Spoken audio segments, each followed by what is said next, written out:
Hi, this is Eleanor. So itong aking ginagawang tutorial ay para sa mga beginners, doon sa mga first timer na wala pang alam kahit isa sa dressmaking na gustong matuto. So ang mga sukat ay sukat muna yung ating unahin, no? Sukat muna.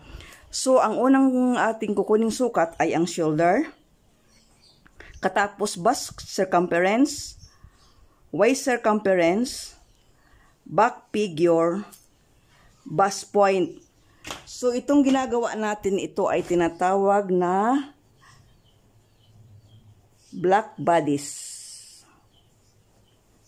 Ang ibig sabihin ng black bodice ay yung sukat, itong mula sa balikat hanggang sa baywang, ayan ang tinatawag na black bodice, no?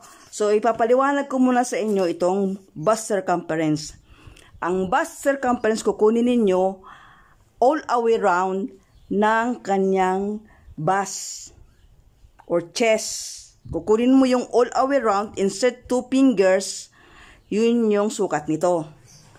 Ang waist circumference naman, all the way round, paikot mo yung mudida sa baywang, ang kabuuan noon, yun yung waist circumference. So mag-insert lang kayo 2 fingers na.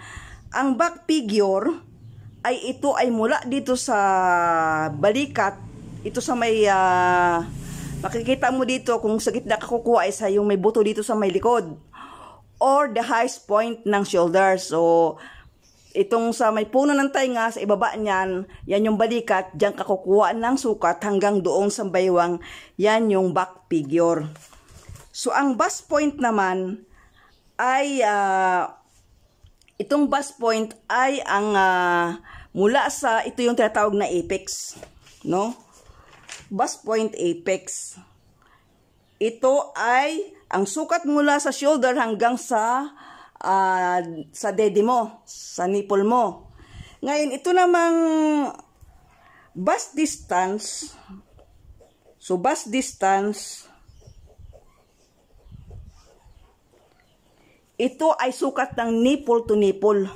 Bust distance, nipple to nipple. At itong shoulder naman, ay ito ay bone to bone. Dito sa buto ng dulo ng iyong balikat hanggang sa buto ng dulo ng bigat mo sa kabila, left and right. So yan, ito yung kabuon, yan yung shoulder. So ayan, maliwanag na. So ayan, bust circumference, all the way round na sukat ng iyong bust. Ang waist circumference, all the way round ng sukat ng iyong waistline. Ang back figure ay yung iyong highest point ng shoulder down to the waistline. Ang bust point naman yung apex, yung mula sa distansya, mula sa baywang hanggang sa nipple, o kaya mula sa highest point dito sa shoulder hanggang sa nipple. Tapos pagdating naman sa bust distance, ito yung nipple to nipple, kung anong distansya niya, kung 8 inches ba, kung 7. Ito namang bust point, down na mula sa balikat. Kung may 11, may 9, may 10. So, ayan yung bust point. So, start na tayo. So, una, guhit tayo ng rectangle. Rectangle. Ang lapad ng rectangle ay 1/2 ng bust circumference plus 3/4. So, kalahati ng bust, kung ang bust ninyo ay, ang chest ninyo ay 36, so ang kalahati nun ay 18. So, 18 plus 3/4, ito yung luang niyan, lapad niyan. Ang haba naman, ayan, hanggang dito, ito ang haba naman ay, yung mula sa has point, ito yung back figure. Ang haba ng back length mo or back figure, maraming katawagan, back figure, back length, yan yon. So, mula yan doon yung sinabi ko sa inyo kanina. So, ayan yung kanyang haba. Ang luang ay yung kalahati ng bust circumference. Ang next natin gagawin, hatiin natin itong ating ginawa. Hatiin natin sa gitna. Pero umurong kayong papasok dito sa back ng 1/4. So, ang kalahati nito, hanapin nyo, katapos umurong kayo papunta dito sa back ng 1/4. So, mas malaki ng 1/4 itong inyong front kaysa back. So, back, front. So, ito binakat ko na, no? So, dito, para makuha natin yung armhole depth. Ito yung armhole depth. Yung pag-ano natin ng ating armhole, ay ganitong ating gagawin. Bust divided by 4 minus 1/2. So, bust divided by 4 minus 1/2. So, ang bust nito ay 36. So, 36 divided by 4 is 9. So, 9 minus half inch is 8.5. Yan, 8.5.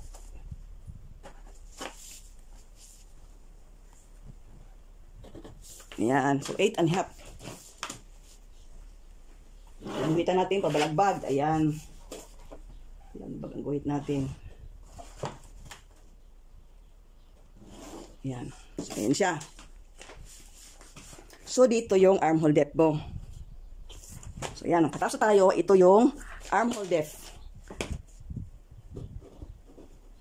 Armhole depth. Yan. So, ayan siya. Armhole depth. Ito mula dyan hanggang dito. Ngayon, dito na tayo sa neck opening. Sa neck opening, dito sa neck opening, ito ay bust or chest divided by 12. So, halimbawa, ang iyong bust ay 36. So, ang 36 ang nito ang kanyang bust. I-divide mo sa 12. So, ito, 36 divided by 12 equals, hindi ko magana, 36 divided by 12 equals 3. So, 3 siya. So, gawin natin 3. Dito, 3. So, ayan siya, 3. Yan. Ngayon, yung 3 na yan, i-divide mo sa 3. So, 3 divided by 1, 3 divided by 3 equals 1. No? So, 1. 1 inch. So, ayan. Ayan. Itong isang bahagi, itong 1 inch, ay dito mo taas. Ayan. Taas. So, ayun siya. Ito, para makuha mong neck opening, divide mo ang bust or chest sa 12. And then, pag na-divide mo na sa 12, i-divide mo, ang sagot ay 3, i-divide mo yung 3 sa 3. So, 1 inch. So, yan siya. So, yun 1 inch. Pataas ka, going up ng 1 inch. And then, sukatin mo yung balikat. Ang balikat niya ay 7.5 ang kalahati. So, nandun yung 7.5. Yan. Bumaba ka ng 1 cm or 3/8. Your 3/8. 3/8. Yan. Going down 3/8. And then, guhit mula dyan hanggang doon.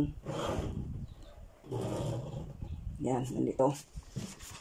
Ngayon, kung gusto mo merong kuwan, ito na may meron siyang tuck sa shoulder. So, extend mo pa ng half inch.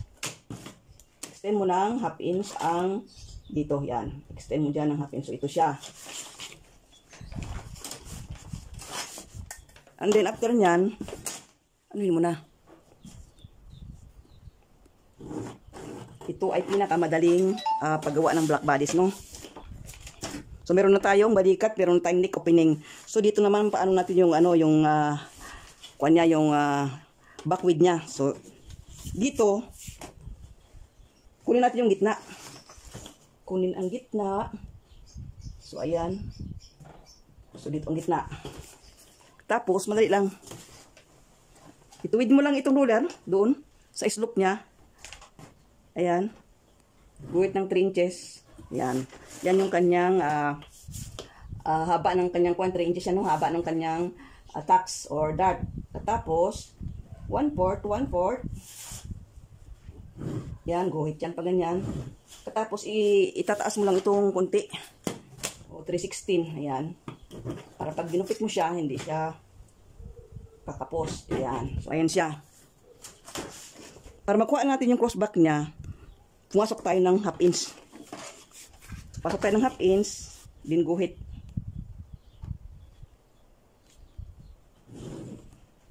Guhit. Tapos divide natin sa dalawa. So, dyan siya. And then, saka natin guguhitan ng armhole niya. So, dapat lumapat siya doon sa kalahati nito. And then, ayan siya. So, ayan yung back niya. No, ayan yung back. So, dito na tayo sa paglalagay ng dart. So, kunin yung kalahati nun. Midpoint niya. And then, katulad din dito ang sukat. Nung sukat dun hanggang dun. Sukat hanggang dito, pareho yan. So, kuhitan natin ng ayan. So, ayan siya. Ngayon, ang kanyang waistline ay 29.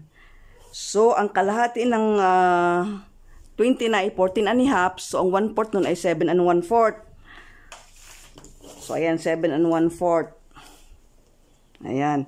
So, ang kanyang dart ay 2 inches. So, 1 inch dito sa side.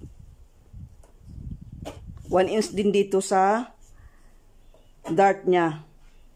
So, ayan. Ayan.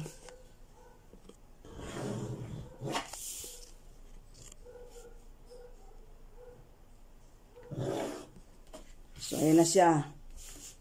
And then, kunin natin, haba natin ang leg. Para pag tinabas nyo, hindi siya umiksi, no? So, kailangan, yan. Yan. So, tapos na tayo sa back. Sa next lesson 2, ay ito namang front. So, ito muna ang back. Next na video ay itong front. So, bye for now. See you in my next video.